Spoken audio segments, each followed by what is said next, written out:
So we're continuing to work on this beautiful Prevost that came in. This is a marathon conversion. We're going to be converting the house batteries over to lithium. That's a big project for it. Just lots of stuff going on, finishing putting the cooling in and fixing some air leaks, still working on the brakes and stuff too. We have about 18 or 20 gallons of coolant going in this thing. That's quite a bit.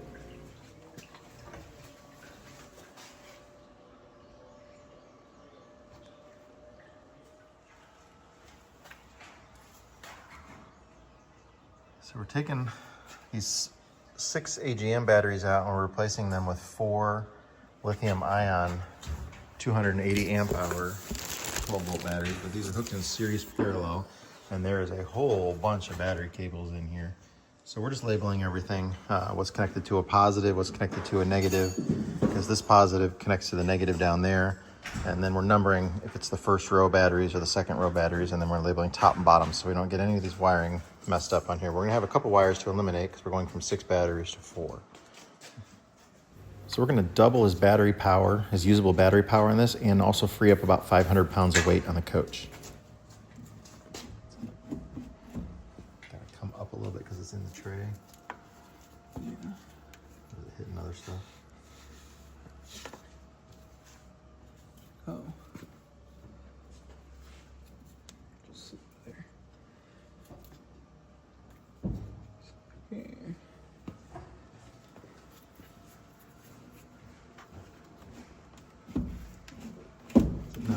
There you go.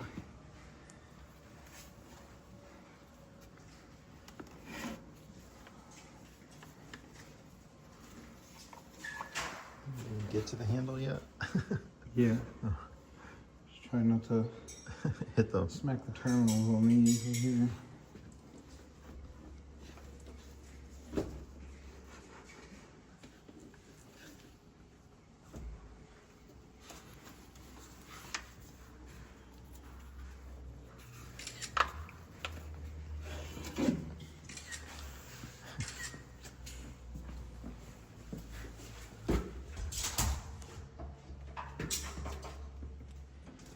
We're gonna fix this. There's a break in that there. That's just a vent line, but that means that dirt and stuff can get right inside the oil inside of that gearbox, and we don't want that. The drain plug on this gearbox is very hard to get to, so we're just gonna pump out the oil and do an oil change on it.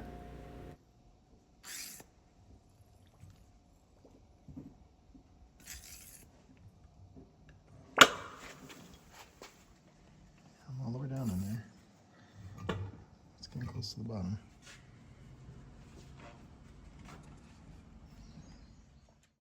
Normally you can't charge the lithium ion batteries with an alternator because you'll burn your alternator up, but luckily on this bus, the 24 volt alternator is a 50DN. It's oil cooled. You're not gonna burn it up. It's 275 amps. It's a very, very large alternator made for running full tilt. And it's actually not gonna quite go full tilt on these batteries because the BMS is gonna hold it back a little bit. So it's not gonna hurt the alternator. This setup here, we're gonna be able to do this, but if you had just a regular alternator, you could not do this. You could have them charged with solar or charged with the generator, but you wouldn't be able to do the alternator on the engine unless you put something that converts and limits the number of amps that the alternator can put out going to the batteries.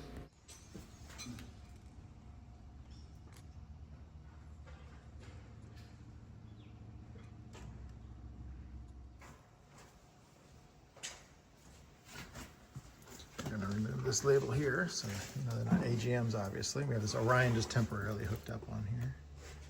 We're going to put some wood in there so the batteries can't slide around. We went from 6 to 4, but we doubled our usable amp hours and saved about 500 pounds of weight. We eliminated the Vanner equalizer for the house batteries. So there's a Vanner equalizer here that goes to the start batteries, and then the Vanner equalizer up here, another one that went to the start batteries. So we removed all those cables. So the Vanner is not equalizing the batteries. So by eliminating the Vanner, the 12 volt loads for the coach are being provided by this 70 amp Orion converter. It converts 24 volt to 12. So we're not tapping into a 12 volt between the 24 on the series parallel. So it's just taking straight 24, converting it to 12, and that's just doing the house loads. And we have 2 of those. We can add another one if we take it up to 140 amps, but there's nothing that big of a draw on his house system above the 70 amps. So I think we're just gonna have the one, but we do have two if we need it.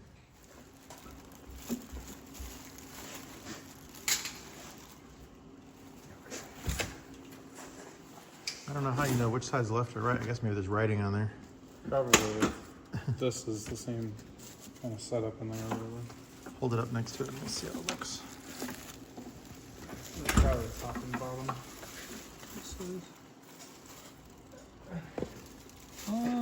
Looks different. Yeah, that's a lot bigger curvature. Unless it just really goes in there. Yeah, you might want to take that cover off.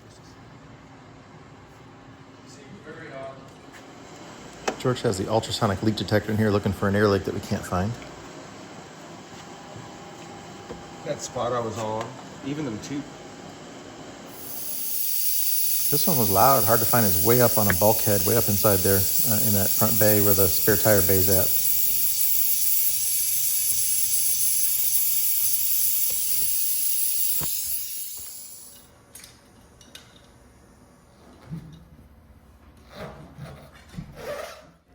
These are the brake caliper pins that the brake calipers slide on. We were replacing them all with new ones. You can see what bad condition the old ones are in, just reminding you here. And then we got the new ones that just came in. These pin kits for the Rockwells have everything you need, the locking bolt and everything. It just doesn't come with a cotter pin. I don't know why, but everything else is in there.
You want us to install these crossfires that hold the inner tire on the duals. The tire pressure is the same, but because they're made to traditionally mount on the end of the axle bolt, he's got these fancy covers, so we got to make some adjustments here and find a different way to mount them.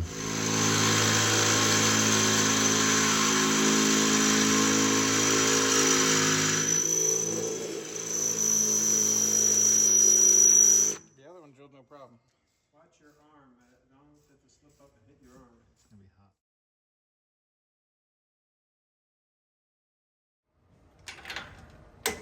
Not just splitting hairs.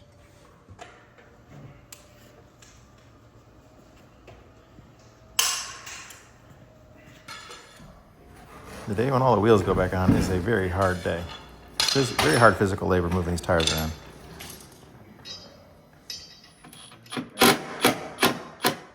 Let's say I'm using 800 watts. I'm going to go worst case scenario here. Let's say I'm using 800 watts. How many watt hours do we have in these things? Yeah, because we've changed the fuel filters, it may be a little hard starting.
brakes feel real good.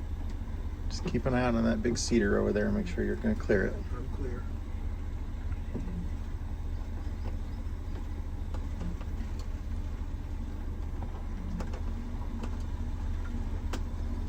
So like your flower pot and stuff like that, is that stuff like glued down? Yeah. Okay. So the brakes feel really good. Yeah, they're adjusted. They should be nice and sensitive. Let's go a little wide here. Everything feels good. You ain't even made it out of the parking lot yet. But yeah, the sensitive, you're used to where that brake pedal normally catches at, and it's a little bit quicker now. Yeah, it would go further down. And also, I think I had to push harder. Yeah.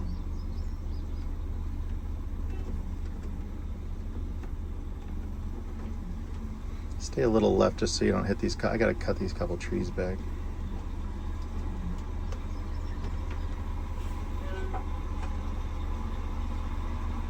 And then stay wide on this.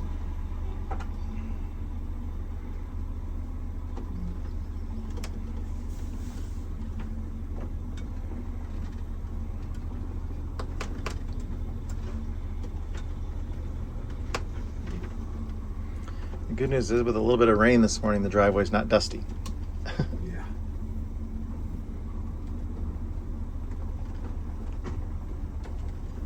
I can tell I'm on a hill. No doubt. I didn't secure everything, by the way. Oh, that ain't good. When we get down here in the flat, I think I'll move a couple things because I'm still in the live-in mode right now, not travel mode. Yeah. I was so excited that everything was done, I forgot all about going through my checklist. This will make you remember it going down this hill. Yeah, What you left out. This is normal where we hear a coffee pot crash to the ground or something. This is, I'm trying to be gingerly.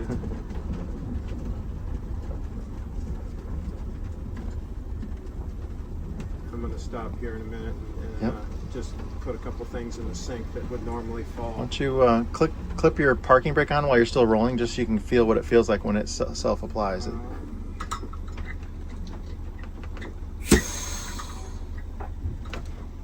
There you go. That did it. Neutral.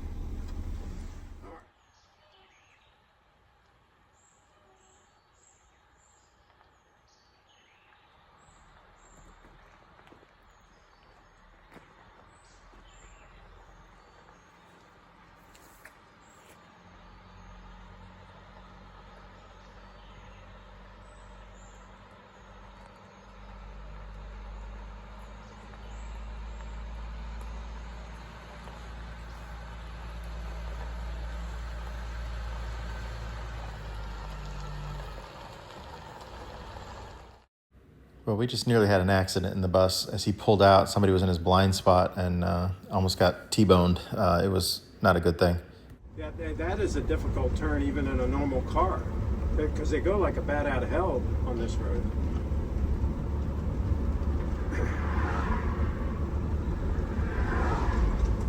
All right.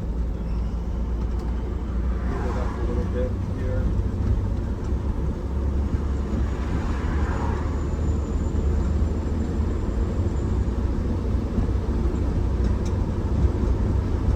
Transmission feels good.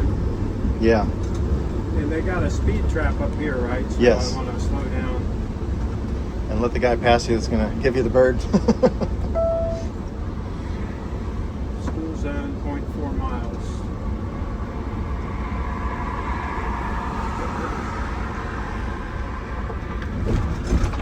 It seems to ride great. It does, yeah.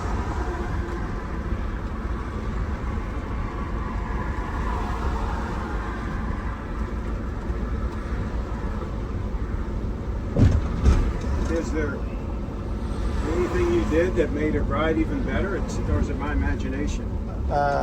That's your imagination. Other than we fixed air leaks and then, we worked with the brakes and then the rear end fluid's been changed and the transmission fluid's been changed. The brakes are adjusted. The brakes are the only thing really that you should notice that are different, which clearly you did.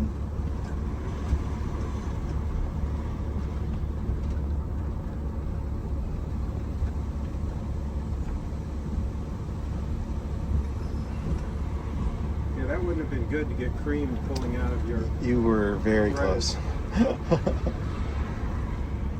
Yeah, I suggest you open these shades next time. I think that car was between your, like, the pillar. That's why you didn't see it. Oh, and he must have been flying, because the last time I looked before I pulled out, I didn't see anybody. And then, but it took me time to, you know, to pull out.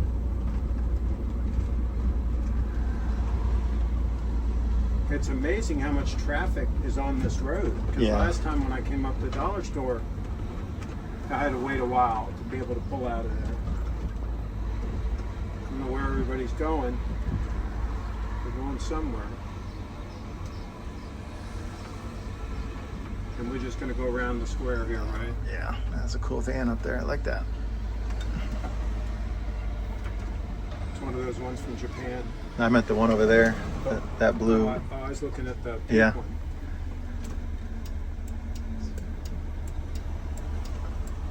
It's like a Scooby-Doo van.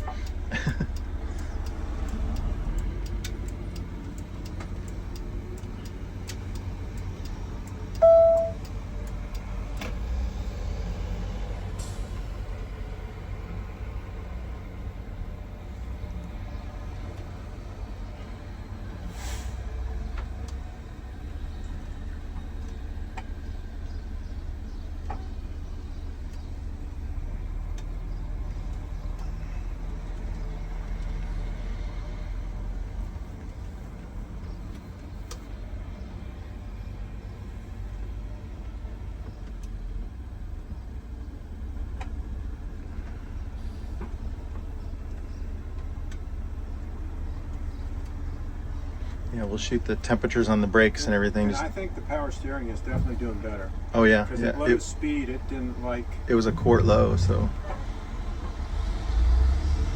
or maybe 2 quarts. How many quarts does it take? It's like 1.5 gallons. I think. But it's long lines. Just keep an eye on that pole back there. Yeah, I see it. And I'm real close to the curb, but not hitting it. Well, maybe I did tap it. That was just the curb, though. It wasn't anything Yeah. else.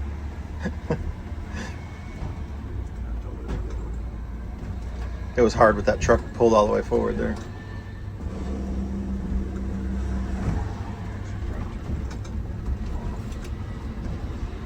Now it should be off. So we're not doing that in town. Makes a big difference how much it holds it back, though. Yeah, coasting now. Now we're at 30 miles an hour. Just coasting. So the courthouse square is really just the easiest place to turn around. Yeah.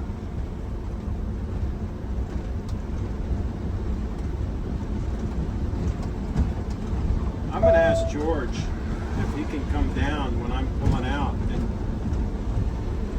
Let you know when it's clear. come down to that intersection, because that is dicey.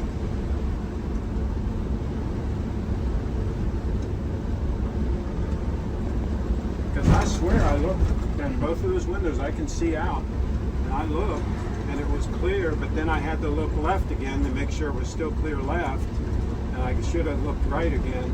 Yeah, I think the car was just hidden by the pillar between the two when you looked. Because he was pretty close.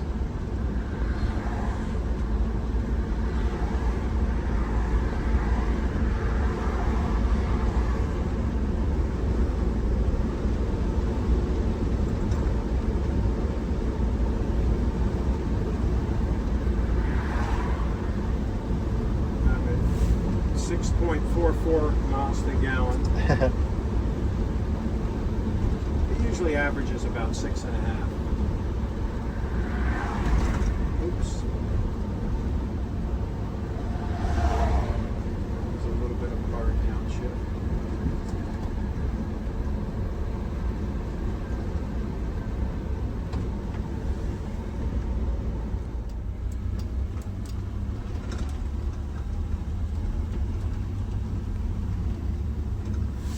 it was definitely, every time we were downhill, it was wanting to gain momentum. So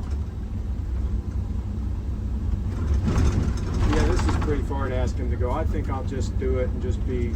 he can come super down here on, careful. he can come down here on the side by side. I'd rather have you be safe because it is sketchy. Yeah, I've if you never don't have somebody had- with you, it's a lot harder.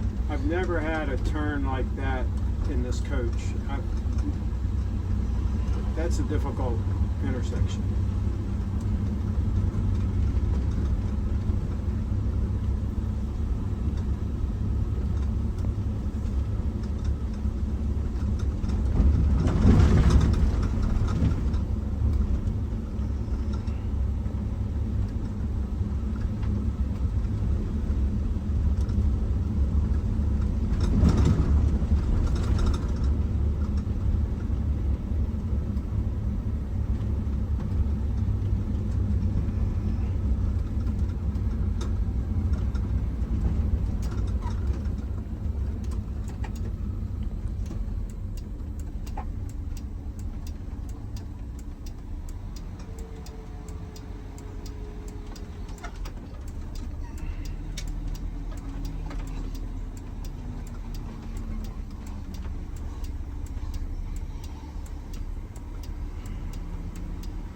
Well, we're going to check your transmission fluid level.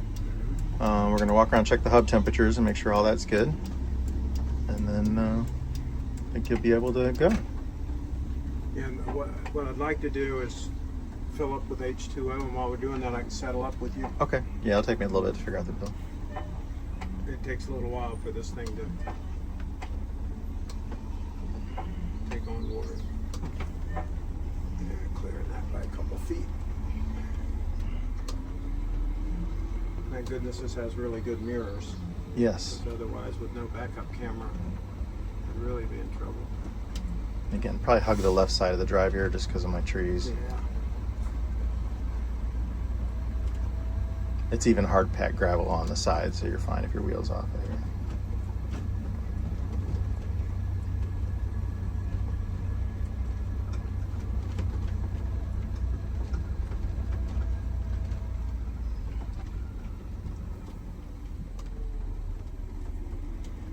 You don't have to set a land speed record because you got plenty of power and we know your bus will do it. So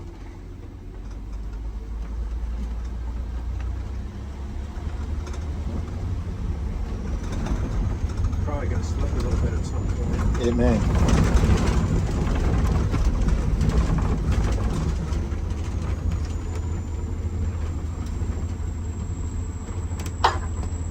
Something shifted. Just remember, wide left at the top.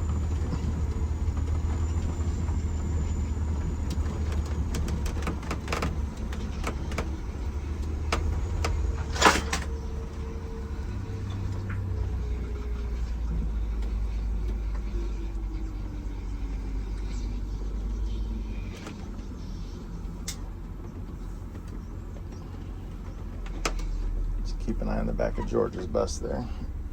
Yeah, I'm clearing it. And we're going to turn it around before you do all your checks. Yeah, we'll turn it around exactly like what you did. Here, then I can close everything and then you can see how everything works. Let's see, we flip this. So pocket door. That closes. This closes. That's the Star Trek door. Okay. And then. And that uses air pressure, right? Yeah, and this one, it's just a closet. Swings It around. becomes a door. Yep. Nice. So yes, you can have privacy if you want privacy. That was scary.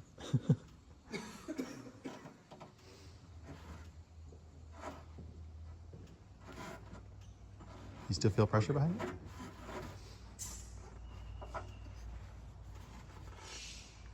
Good. So it's low on the sight glass now? Yeah. Okay. Hang on a second. Am I in the right spot? It looks full inside. So we got all his fluids topped off and everything, and then George followed him to the corner to go out to the road and make sure the traffic was clear so we didn't ever have that issue again. We're going to start doing that for buses.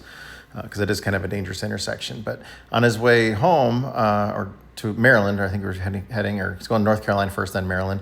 But he called me and sent me this video. He's got a major air leak inside of his bus, and we were able to figure out it's inside the coach. And then he went to a mechanic shop, and they figured out it was the air seat that was leaking, and they wouldn't be able to get to it for a day or two. So I told him how to kind of bypass it by taking and kinking off the airline to the seat.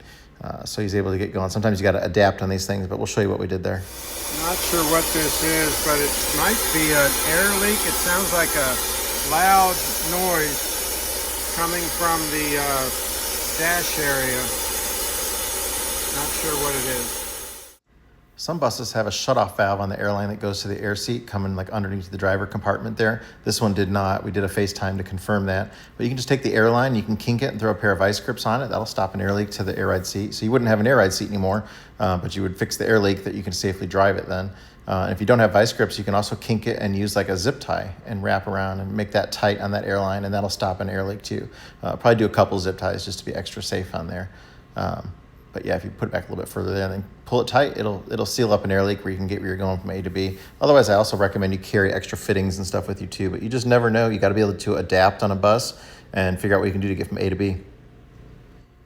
All right, and here's some real world numbers on his alternator charging those batteries. This is a shunt hooked on the battery, so it's telling us that they're charging at 70 amps here. This is at idle, so it's throwing about 1,800 watts at it. Here he is a little bit later. This is on fast idle. So the batteries are up to 91%. It's thrown for only 45 amps from the alternator going to the battery. So that's not bad at all. And then this here is his generator charging. And this is an hour-and-a-half increment. It goes from 19% here. And the generator, he can set the inverters to throw a higher charge rate. So they're doing a lot more amps. And then again, this is an hour-and-a-half later. The batteries are up to 53%. And we're throwing 134 amps from the generator going into the batteries. So 3,600 watts, almost 3,700 watts. But that's a neat, to be able to upgrade for him and just use the existing equipment with the alternator with that 50 DN. It makes it nice on this particular Prevost. So he's going to be scheduling yearly maintenance with us, so we should see him again in a year. It'll be nice. Maybe less if he's going to come in. We're going to take a look at those brakes that we replaced all the pins on and stuff, because remember, they're twice a year. They're supposed to get lubricated. Every 6,250 miles, those brakes require service.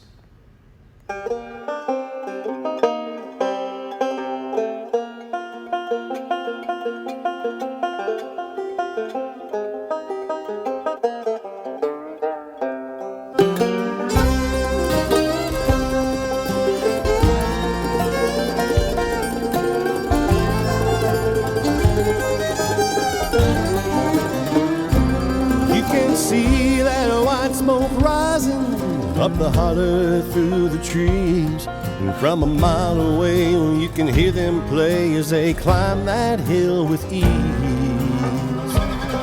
But at the top of that mountain there's a new life waiting for those who can make the run.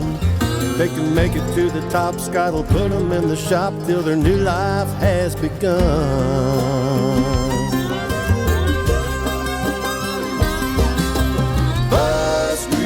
Mountain, where the buses come to run.